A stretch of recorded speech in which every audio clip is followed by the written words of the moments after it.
പഠിപ്പിക്കാൻ നിനക്ക് ആഗ്രഹമുണ്ടെങ്കിലും പഠിക്കാൻ കുട്ടികളും താല്പര്യം കാണിക്കണ്ടേ? അവർക്കതില്ലെങ്കിൽ പിന്നെ എന്ത് ചെയ്യാൻ പറ്റും? നിന്റെ നന്മയ്ക്ക് വേണ്ടി എന്തെങ്കിലും പറഞ്ഞാൽ നീ അനുസരിക്കത്തില്ല.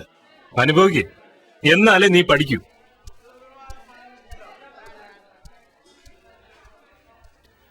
എനിക്കൊരു കാര്യം പറയാനുണ്ട്. ഇറങ്ങി വാ.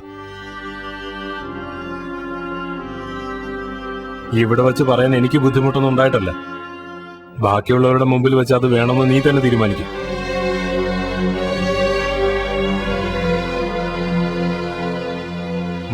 വാ.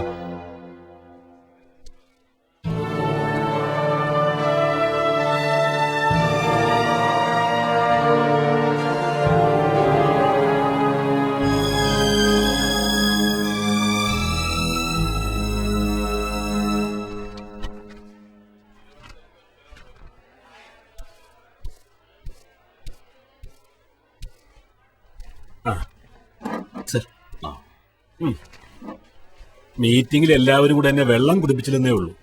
അവരുടെയൊക്കെ മുന്നിൽ ഞാൻ പിടിച്ചു നിന്നത് നന്ദഗോപന്റെ ഒരൊറ്റ വാക്ക് വിശ്വസിച്ച.